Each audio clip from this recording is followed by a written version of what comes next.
and welcome to this video on moving sources, receivers, and devices inside the Treble SDK. My name is Sarah Mullins, and I am a senior simulation specialist at Treble.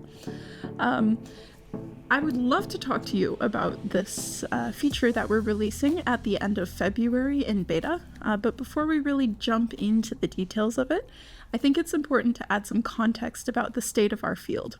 So in traditional room acoustics theory, we tend to make an assumption about a room that it is a linear and time invariant system, or what we call an LTI system. What this means is that when we capture or simulate the acoustics of a specific room, we are assuming that a number of things remain constant throughout the duration of that measurement. So this includes such things as the materials and the finishes within that room, the geometry of that room, the location of the source and the receiver in space and with respect to each other, and of course, certain atmospheric conditions such as temperature and humidity. This assumption of an LTI system works very well for many of the applications that traditional room acoustics are used for. However, as we begin to move into more and more of a digital age where we are interacting with devices that listen in similar ways to us, the assumption of an LTI system no longer holds. If, for instance, I was speaking to you, the viewer, in person rather than to this camera and recording device, you would notice as we sit in this room that my face is not perfectly stationary when I'm talking to you. I might glance at the door, I might look at my screen, I might turn and reach for something. I am moving in a way that a normal source within the LTI system does not. And because my voice is directive, this means that there are certain changing acoustic parameters related to my voice and the directivity that are relevant for your or the camera's experience of the acoustics of this room. This forms the foundation of why Treble is interested in being able to simulate these more complex and dynamic scenes where sources or receivers are moving around in space, because they better reflect the realities of the world that we live in. And of course, if we can simulate a scene that is closer to the physical world, that means that we can simulate data that will allow our devices and our algorithms to be adequately prepared for the complex conditions which they will be deployed into. Of course, this question is of interest to many different researchers around the world, and the concept of solving this particular question is not at all settled. Many different research teams are working on this, including us here at Treble, which is why we are releasing this feature as a beta feature rather than as a mature version of it. We welcome feedback. We hope that you will be able to experiment with this feature and give us feedback on what works for you, what doesn't work for you, what improvements you'd like to see. Because at the end of the day, we can't predict all of the edge cases. We can't predict the ways in which you might find this feature to be useful. So with that being said, I'd like to show you exactly where we are as of today on this beta feature and demonstrate some of this cool movement that we've been working on. So if we come into an IDE that is running the SDK, the very first thing I'm going to do is I'm going to retrieve a project and plot a model of an apartment building within the space. If we look at this plot, we can see that it's a pretty large apartment. It has 3 main rooms plus a little closet off to the side. And all of these pink spheres that you see floating throughout the apartment are what we call suggested positions. So of course, in any geometry that you simulate in the SDK, you are free to place any combination of sources and receivers inside at any location, so long as it is within the manifold geometry itself. However, in the case where you don't really care about a specific location, you just want to place a source or a receiver at a plausible location, you can use one of these suggested positions that come with the geometries within our library to help you place those automatically. Of course, we're not going to use the suggested positions today because we are interested in making things move, so let's move right along. The very first part of the SDK functionality is what we call the trajectory generator. And this essentially allows you to create a series of arbitrary trajectories that will be used inside a model. This comes with a lot of presets, so circles, semicircles, Beziers, spirals, things like that. You can also define your own complex polylines. So I'm going to execute this cell, which contains a variety of these possibilities, and then we'll be able to see the results in the plot view. So here you can see a circular trajectory. We have a semicircular one in the bedroom back there. Here's a Bezier curve. Here's a spiral. Here we have a short L shape. And finally, a more complex geometry that takes us on a full tour of the apartment. Now, one thing you might notice if we zoom in here after the animation has stopped is that there are a number of arrows pointing off to the side of the trajectory, and these arrows indicate default orientation of the source or the receiver at this moment in time. Based off of the way that we do simulations in Treble, if you want to simulate a source that has a directivity, you must define the orientation of the source at this moment in time, which you'll see us doing here in the next cell. So here we take our trajectory, which is the polyline from earlier, and we say that we are going to give it a look ahead function. So that means that as the source is moving on the trajectory, it is always going to be oriented towards the direction of travel. So we're going to take a speech directivity, and we're going to create our moving source by assigning the trajectory, the orientation, and the speech directivity to it. The next step is to set up the rest of the simulation. So in this cell, we are assigning random plausible materials to all of the surfaces in the model. And we will iterate over these random material assignments until we find a material assignment that fulfills the Sabine estimate requirement of falling between 0.2 seconds of reverberation and 1 second of reverberation. This will allow us to be relatively confident that we have created a reasonable acoustic environment within the model. So we'll just run that quickly.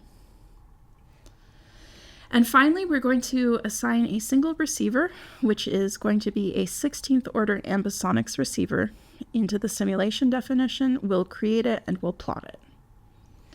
So here you can see that we have this particular set of assignments for the materials, and then in the main window, you can see, of course, that we have our trajectory with our source orientation and our stationary receiver.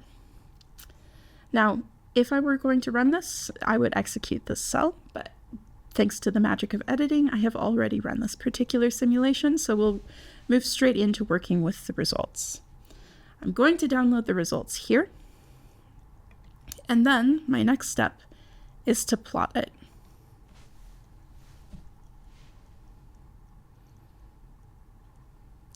So this is the main window to plot the results of a moving source or a moving receiver. And what you can see in the main category here is what we're calling a record section, which is essentially a combination of all of the impulse responses calculated at certain locations along the trajectory.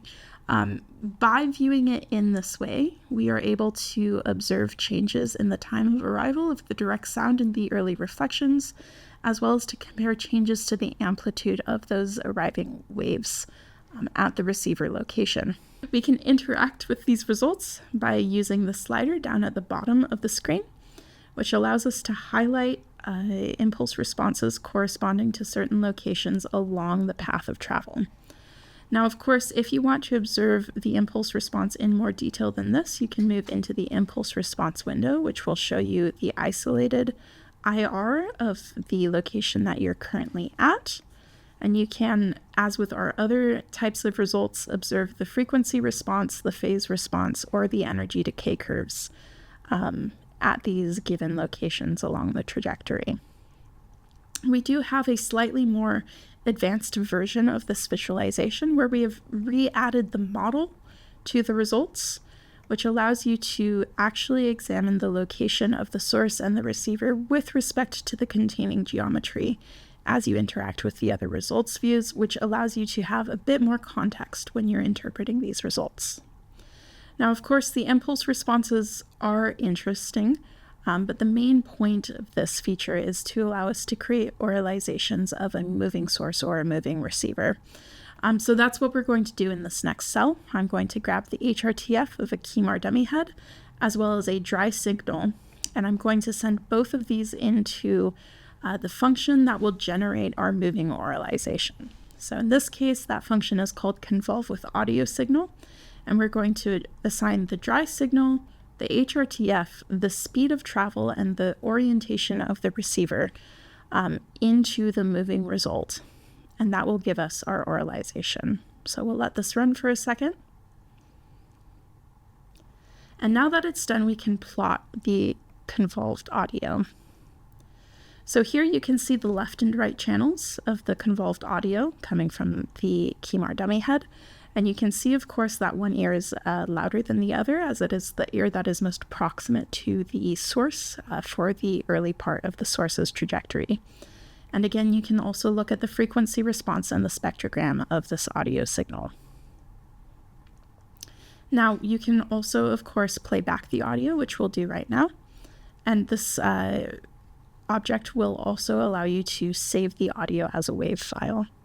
There once was a young rat named Arthur, who would never take the trouble to make up his mind.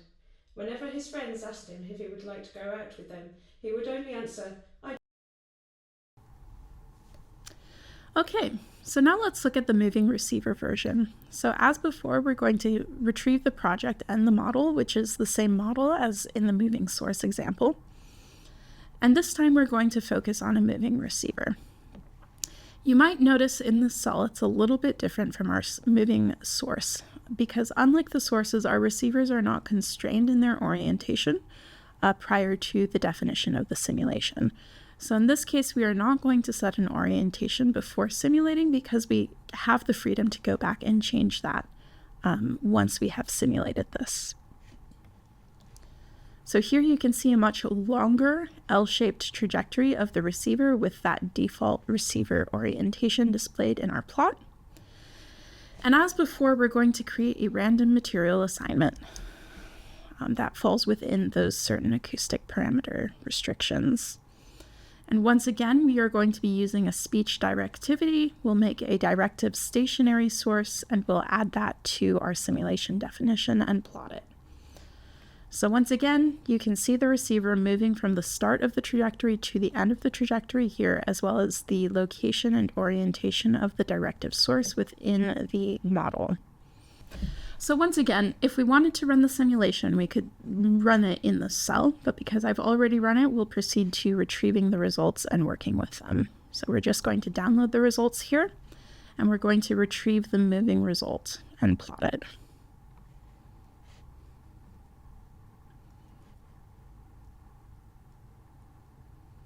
So here, once again, we have the main moving result window where you can see the arrival of the direct sound, as well as a very complex pattern of early reflections that change as the receiver moves through the space. And as with the moving source, you can use the slider to choose certain locations along the trajectory to examine the energy decay curves, the phase response, the frequency response, and the isolated impulse responses. Once again, you can add the room's geometry to provide additional context. And once you have become satisfied with these results, you can then render them using a device and whatever your dry signal is to create your output audio signal. However, because we didn't assign an orientation to the receiver in the simulation, we will go ahead and assign that orientation now. So you can see in this cell that we are retrieving the trajectory, assigning the look-ahead function, and then passing that as the orientation for one version of the oralization. And in the other version of the oralization, we are creating a set of custom keyframes that defines where the receiver should be looking at certain points along the trajectory. So we're actually going to create two different oralized signals using these two different orientations, and it may take a moment here to render both of them. Okay, now that those have finished rendering, we can plot one of the examples here. And as before, you can see the waveform, the frequency response, and the spectrogram. And for those curious, we can play back the two examples. So at this point, we are going to listen to the keyframes orientations. There once was a young rat named Arthur who would never take the trouble to make up his mind. Whenever his friends asked him if he would like to go out with them, he would only answer, "I." And now we'll listen to the one where the receiver is looking ahead on its trajectory. There once was a young rat named Arthur who would never take the trouble to make up his mind. Whenever his friends asked him if he would like to go out with them, he would only answer, "I." Okay. As I mentioned at the beginning of this video, this question of how to make something move inside an acoustic simulation is not a settled question. So because this is an experimental feature, we wanted to make sure that we were validating the feature to the best of our abilities to ensure that this feature lives up to the same rigorous standards that we require of our stationary acoustic simulations. So I wanted to walk through two validation cases that we used in order to look at the fidelity of this method. So the very first example is a validation against measurements, which you can see an example of here on the screen. So the context of these measurements is that the authors Damiano et al., coming out of KU Leuven, have made a series of recordings at one of their laboratory facilities called the Alamir Interactive Lab, or AIL room. During this measurement campaign, they used 3 different complex microphone arrays mounted on a cart that was traveling along a track within the room, recording the output of 2 different loudspeakers that were positioned at stationary locations within the room. So these sources were 2 Genelecs, which are directive sources, which were playing a variety of sounds, including white noise, perfect sine sweeps, and a variety of other stimuli such as dry audio and musical signals. In addition to these recordings made as the cart was moving along the track, they recorded impulse responses at up to 92 locations along that track, corresponding to a 5-centimeter grid, again using these complex microphone arrays. They also repeated the recordings of the audio signals at 3 different speeds, and you can see on the right of the screen an example of what the room looks like under normal conditions, as well as the test condition that they measured. In order to recreate this measurement, we created an approximate model of the setup within the Treble SDK, relying on photographs, written descriptions, and some rough sketches provided to us by the paper's authors. Which does mean that we are not a one-for-one match in all aspects of the room geometry. However, we feel confident that we have come relatively close based off of the information available. We used 2 Genelec 8030 directivities for our sources and placed the receivers at the approximate average height of the microphone arrays above the pulley, but we did not represent the cart system itself inside the simulation. Then, in order to make sure we were within the realm of plausibility, we chose materials using our own best judgment based off of verbal descriptions of the materials within this laboratory, and then ran the simulations until we found such appropriate materials that brought us relatively close to the average measured acoustic parameters that were calculated from the impulse responses supplied by the authors inside the Trajecto IR database. And you can see these average values presented at the bottom of the screen. Comparing the results of our simulations to the measurements by objective measures, we first took a look at the result trace of the measurements versus our simulations, which you can see on this figure on screen. To the left is one of the omnidirectional microphones in an array plotted versus one of our omnidirectional receivers inside the simulation.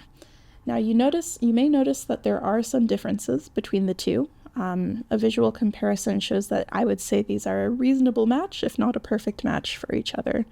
But to my eye, many of the differences here seem to be largely accounted for by the fact that this was an approximate geometrical model of the room, and the precise location of each of these impulse responses with relationship to the geometry of the room is also not entirely known.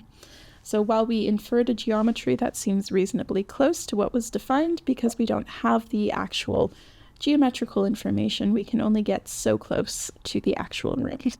That being said, I'm quite pleased with how close we got given the information that was available. We also recreated the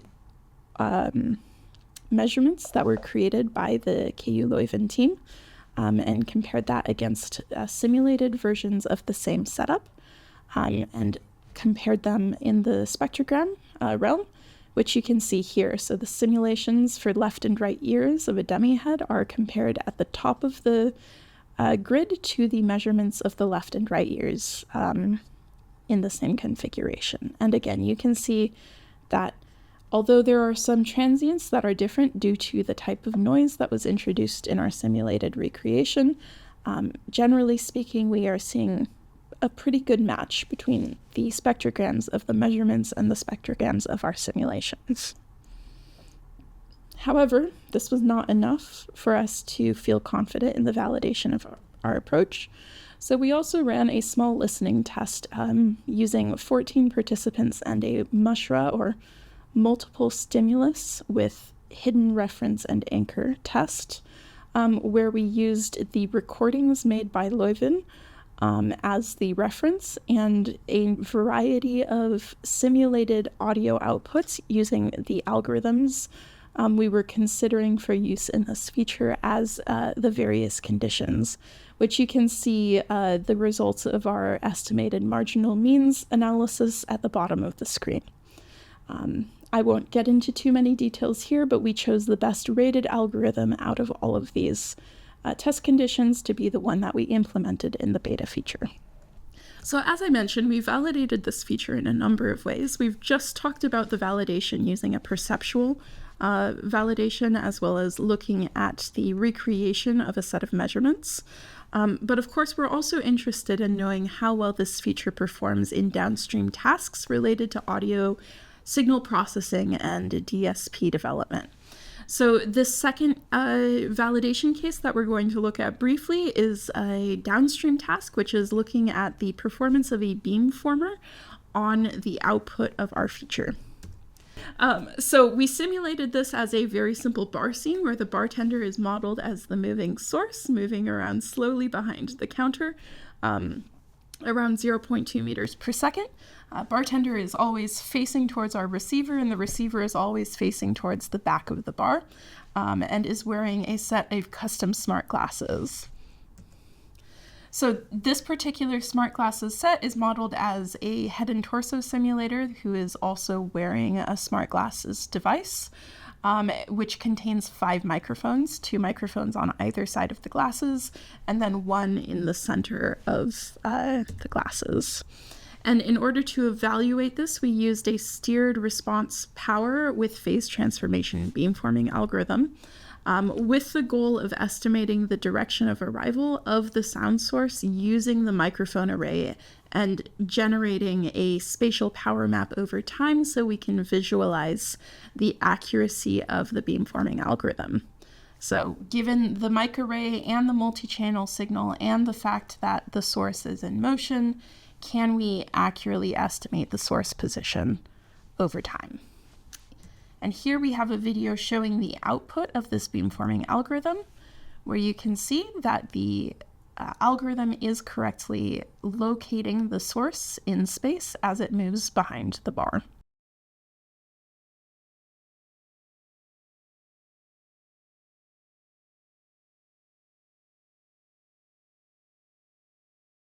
So that concludes our validations and our long-form video on the new feature that we will be releasing at the end of this month. As I've mentioned a few times, this is a beta feature because we have a very rigorous criteria for acceptance that it is in a mature state. So that being said, I will reiterate, we really encourage feedback from our users. We are looking for experts who understand the applications of this sort of feature. We are looking for feedback. We're looking for suggestions, issues, anything that you might see that we might have missed.